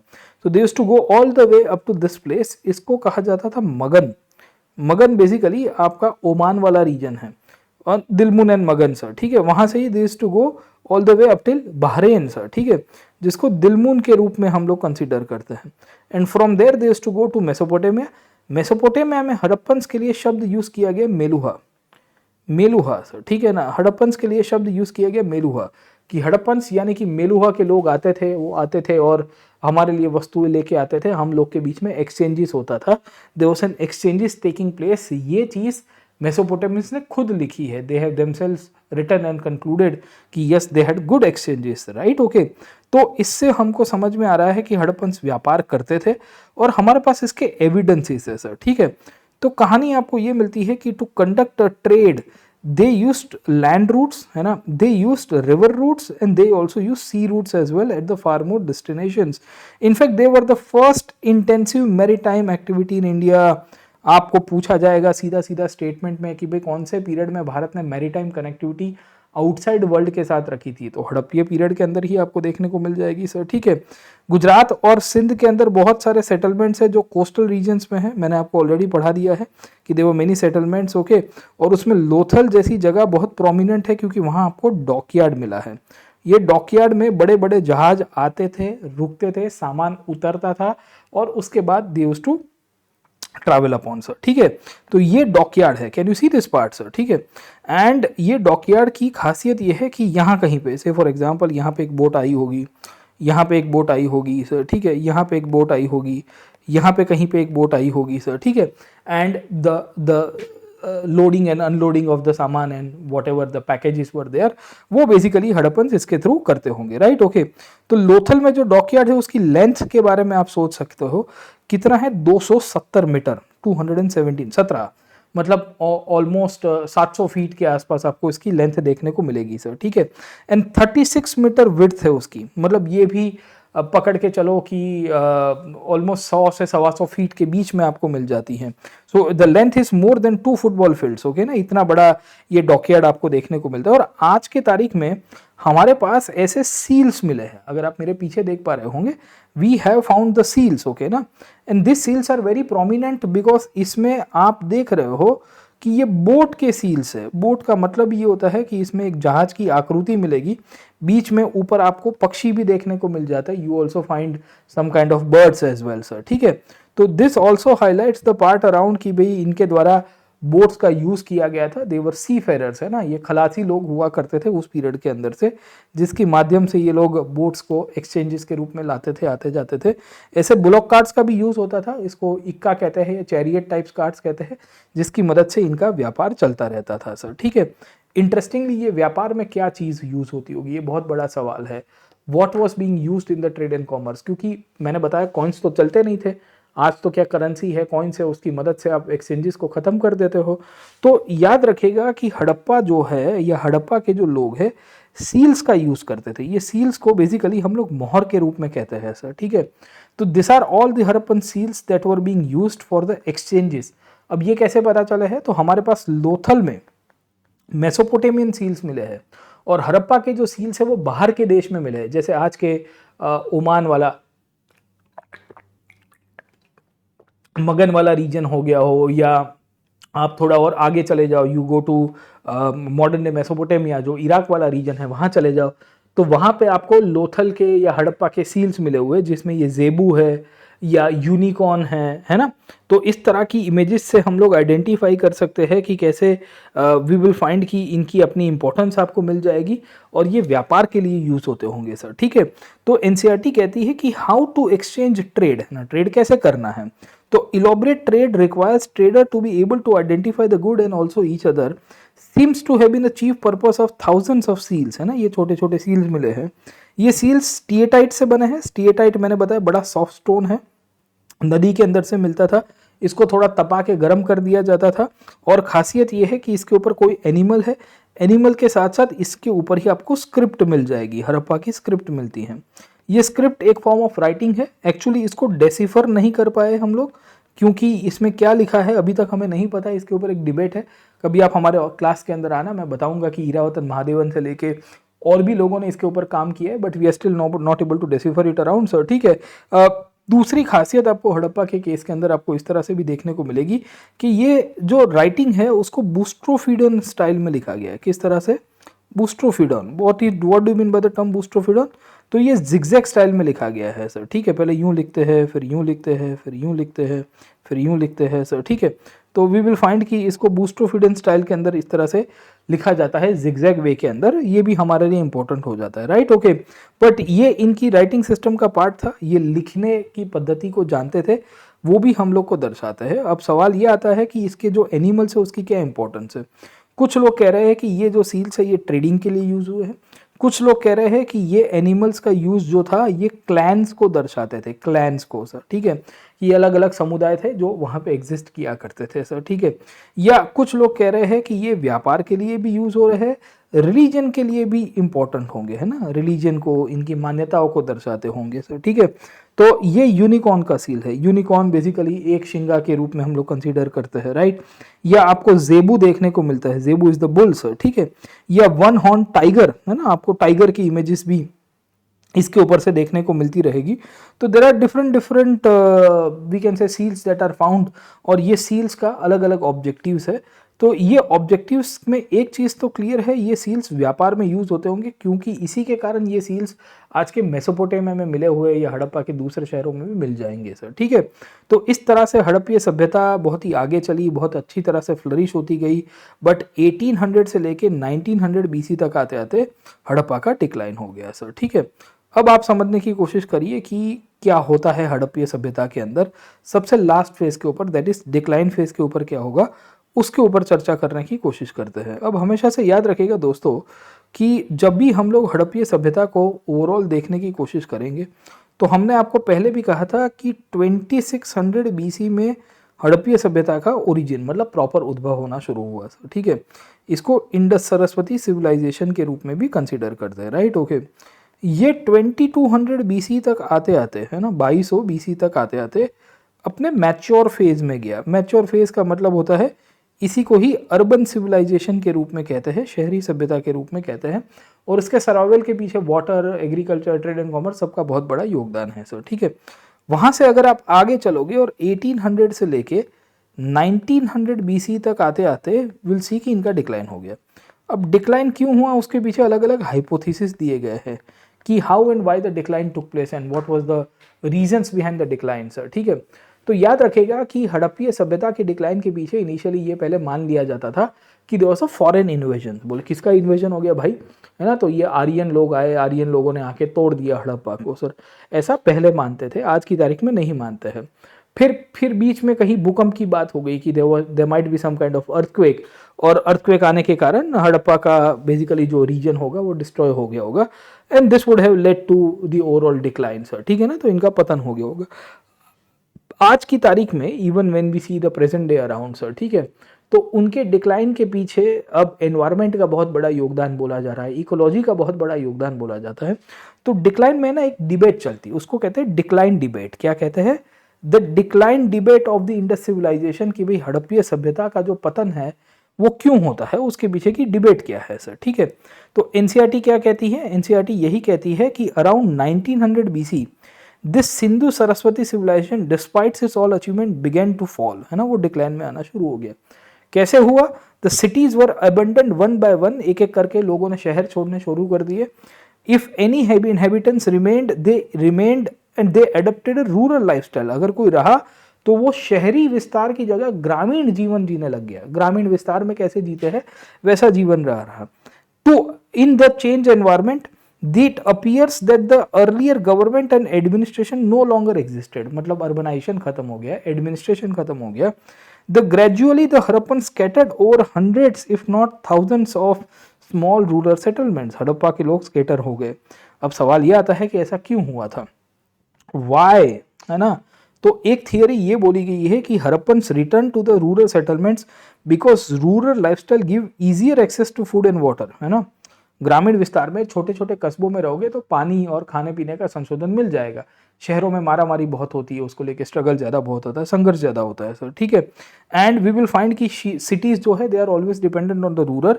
अब सवाल ये आता है कि हड़प्पन्स क्यों रूरल सेटलमेंट्स की तरफ चले गए थे, उन्होंने क्यों अर्बनाइजेशन छोड़ दिया, उन्होंने क्यों अपनी शहर की लाइफ को छोड़ दिया, कोई वापिस क्यों जाएगा अपने ग्रामीण विस्तार की तरफ, उसके कंटेक्स्ट में देखने की कोशिश करते हैं। तो देखिए इसमें ना बहुत लंबी लंबी कहानियाँ हैं। ये कहानियों में कुछ लोगों का ये मानना है कि आज से 3900 ईयर्स के आसपास, मतलब 4000 साल से लेके 2000 बीसी से लेकर 1800 बीसी के बीच में सिटीज़ डिक्लाइन में चले गए। रॉ मटेरियल अब चल नहीं रहा था, गार्बेज पाइलिंग होना शुरू हो गया, शहरों की साफ सफाई खत्म हो जाती है, ड्रेनेज लाइंस टूट जाती है, घरों की डिज़ाइन खत्म हो गई सर, ठीक है। और इसी के कंटेक्स्ट में विल सी कि काफ़ी लोगों ने इसके ऊपर मिस्ट्री हासिल की कि ये क्यों डिक्लाइन हो गया, भाई ऐसा तो क्या हो गया हड़प्पा के केस में सर, ठीक है। तो इसके पीछे अलग अलग प्रकार के ओपिनियंस है। अब आर्कियोलॉजिस्ट और स्कॉलर्स जो है वो अपने हिसाब से ओपिनियन देते रहते हैं। जैसे एक थियरी बोली गई थी कि नदियाँ सूख गई है, the rivers would have dried up because the Harappa was a riverine civilisation. So being a riverine civilisation the rivers would have dried up eventually, basically जो नदियाँ है वो सूख गई और सूखने के कारण एक हद से ज़्यादा वो फिर ग्रो नहीं कर पाए सर, ठीक है। सो विल फाइंड कि रिवर्स ड्राई कर गई, पानी नहीं मिला तो उनको माइग्रेट होना पड़ा दूसरी जगह के ऊपर और पतन हो गया, है ना। कुछ लोगों ने कहा डिफॉरेस्टेशन, क्यों? क्योंकि जंगल साफ कर दिए, मैंने बताया ईंटों के लिए इनको लकड़ों की ज़रूरत होती थी, ईंटों को तपाने के लिए, घर को बनाने के लिए, फर्नीचर्स के लिए, वहाँ पे भी दिक्कत हो गया।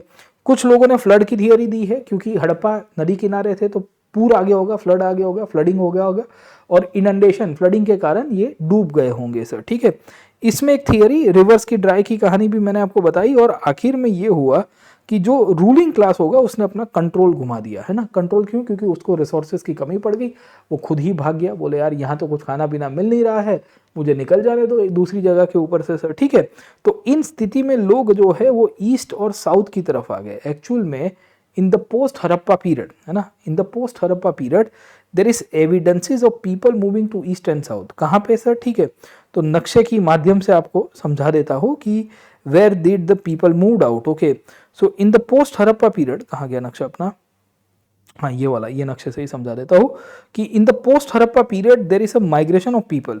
कहाँ पे? तो एक तो गुजरात वाले रीजन में देर इज अ माइग्रेशन, दूसरा there is a migration on the eastern side sir. ठीक है, दो जगह के ऊपर हमारे पास माइग्रेशन आज की तारीख में अवेलेबल है, एक तो गुजरात वाला रीजन और दूसरा यमुना वाला जो बेल्ट है, हरियाणा वेस्टर्न यूपी वाला रीजन, वहां पे there is a migration, there is a clear cut migration that is seen. Okay ना, मतलब वो दिख रहा है, हमारे पास आर्कियोलॉजिकल एविडेंसेस भी इसके ऊपर है सर। ठीक है, so in the post Harappan period, Harappa के ट्रांजिशन या बाद वाला जो पीरियड है, उसमें काफी लोगों का इतिहास में ये मानना है कि भाई there is a migration around and will see कि दे वुड हैव डिक्लाइंड, है ना। तो डिक्लाइन के पीछे तो मल्टीपल रीजंस है। एक रीजन में ये कहा गया कि it might have been a warfare और इन्वेजन, और ये इरेजन में बहुत एक थियरी चलती है जिसे हम लोग कहते हैं आर्यन इन्वेजन थियरी, कि भाई आर्य लोग आए, आर्य लोगों ने आके इनके ऊपर अटैक कर दिया और इनका पतन हो गया।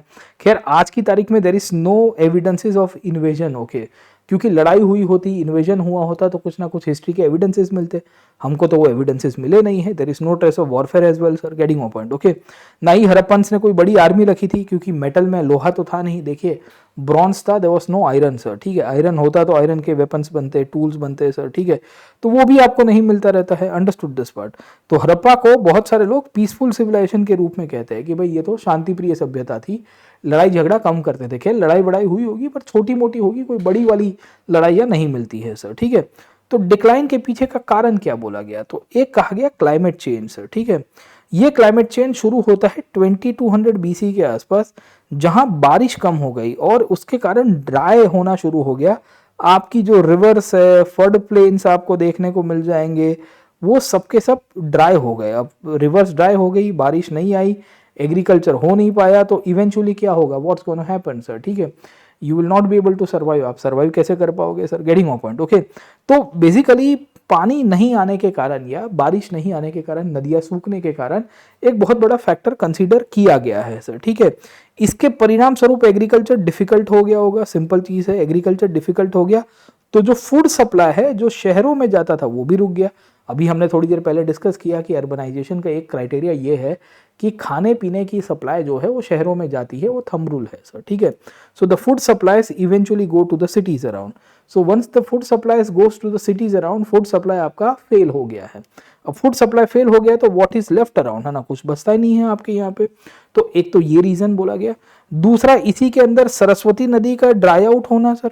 अब देखिए सरस्वती का ड्राई आउट होना बहुत बड़ी बात है, क्योंकि सरस्वती रिवर जो है it was located on the Cholistan region sir. ठीक है, और चोलिस्तान के बारे में मैंने आपको बताया था कि it was the most fertile of the plains. Ghaggar Hakra, Kalibangan, Banawali, Rakhigarhi, ये सब शहर इसी के ऊपर आए हुए, मतलब इसी के बेल्ट के ऊपर आए हैं। तो कालीबंगन और बनावली जैसे शहरों का जब डिक्लाइन होना शुरू हुआ, लोगों ने माइग्रेट करना शुरू कर दिया। कहाँ पे माइग्रेट किया? गुजरात की तरफ माइग्रेट किया। कहाँ पे माइग्रेट किया? हरियाणा में, ईस्टर्न जो पार्ट है आज का, ईस्टर्न हरियाणा वाला जो, सॉरी वेस्टर्न यूपी वाला जो रीजन है, यमुना के बेल्ट वाला है, वहां पे जाके माइग्रेट करना शुरू कर दिया। तो बेसिकली इसके पीछे आजकल क्लाइमेट चेंज को बहुत कंसीडर किया गया है, और सरस्वती नदी का ड्राई आउट होना। देखिए आज की तारीख में हम लोग ये कह सकते हैं कि Saraswati river is almost extinct, या भूगर्भ में वो फ्लो कर रही है। It might be existing but it is not flowing on the natural course around, it has gone underground sir. ठीक है, तो वहां पे जो भी साइट्स थी वो धीरे धीरे खत्म हो गई, क्योंकि पानी नहीं है। पानी नहीं है तो आप कैसे सर्वाइव कर पाओगे, और फिर एग्रीकल्चर को भी अफेक्ट हो रहा है, तो लोगों ने माइग्रेट कर दिया और इस तरह से उनका डिक्लाइन हो गया सर। ठीक है, तो कहानी आपको इस तरह से देखने को मिलती रहती है कि सिटीज डिसअपियर हो गए, हड़प्पा का कल्चर और टेक्नोलॉजी थोड़ा बहुत सर्वाइव होता रहा है, और इंडियन सिविलाइजेशन में आज की तारीख में भी इवन हम लोग ये भी कह सकते हैं कि इवन प्रेजेंट डे बहुत सारी प्रैक्टिसेस है, there are so many practices even in the present day, जो हड़प्पीय सभ्यता से हमने बोरो की है या हम लोग अभी भी फॉलो कर रहे हैं। So we are following so many things even in the present day around. आपको बताना है कि आप मुझे लिस्ट आउट करके बताओ कमेंट सेक्शन के अंदर, what are the practices that are similar, है ना, टू द प्रेजेंट डे, जो हड़प्पा के अंदर मिलती है। जैसे रिचुअल बात हो गया हो, है ना, जो बेदिंग किया जाता था, नमस्ते की मुद्रा हो गई हो, योग की मुद्रा हो गई हो, खाने पीने को लेके आपको काफ़ी सिमिलैरिटीज़ देखने को मिलेगी सर, ठीक है। So there are many things around जिसके हम लोग हड़प्पा से सीख सकते हैं। इनफैक्ट हड़प्पा से एक बहुत बड़ा सीख सकते हैं, वो है they were smart people. So they were smart people around because they knew the approach of how to conserve, how to sustain themselves and make sure कि दे फ्लरिश इफेक्टिवली। खैर, तो ये पूरा का पूरा जो चैप्टर था दोस्तों, ये हड़प्पीय सभ्यता के ऊपर था। And I guess we have given enough justification about the Indus valley civilization and how the India the beginnings of the civilization has taken place, है ना। तो इसमें हमने तकरीबन 2 सेशंस लिए हैं और ये चैप्टर को हमने अच्छा जस्टिफिकेशन दिया है। इसमें बहुत अच्छा मसाला है। मैं कहता हूँ कि ये जो बुक है ना सर, ये बिगिनिंग ऑफ सिविलाइजेशन, इसको अगर आप यूज़ करना चाहो तो आप अच्छी तरह से इसका उपयोग कर सकते हो। There are good detailing facts which are not given in our past, है ना। ये जो अवर पास्ट नाम की बुक है उससे तो कंपेरेटिवली तो मैं तो यही सजेस्ट करूंगा और इसके ऊपर पूरी सीरीज लेके आ रहा हूँ। थोड़ा हमारे सेशंस आगे पीछे होंगे but I will make sure कि before your prelims your whole our civilisation वाली जो बुक है, ये वाली exploring India society and beyond sir, ठीक है, उसको कंप्लीट करें। अब देखिए हमने 2-3 चैप्टर इसमें से कवर किए हैं। अब इसके अंदर से ही अगर आप देखने की कोशिश करोगे तो इसमें हम लोग नेक्स्ट चैप्टर के ऊपर जाएंगे, कल्चरल रूट्स वाला जो टॉपिक है एंड अदर टॉपिक्स जो इसके अंदर से चलते रहते हैं, यूनिटी एंड डाइवर्सिटी, और जो बुद्धिज़्म जैनिज़्म के रिलेटेड एक टॉपिक इसके ऊपर भी है, तो उसके ऊपर भी चर्चा करेंगे सर, ठीक है। तो एक और इंटरेस्टिंग सेशन के साथ आपको वापस मिलूंगा। बाकी आप यूपीएससी की तैयारी कर रहे हो तो मोस्ट वेलकम है अनअकैडमी, और ये फ्रीडम ऑफर का लाभ उठाइए। सब्सक्रिप्शन लेते समय PN लाइव कोड को यूज़ करना ना भूलिएगा, ये आपको मैक्सिमम डिस्काउंट देगा। इंडिया के टॉप एजुकेटर्स के साथ आप तैयारी कर सकते हो। You can prepare with the top educators of this country, और मैं आपको अश्योरेंस के साथ बताता हूँ कि भाई आपको ये अफोर्डेबल फीस के अंदर इतनी हाई क्वालिटी एजुकेशन कोई नहीं दे पाएगा। Do like, share and subscribe, and I will see you in one more interesting session around. Till then, thank you very much, let's crack it.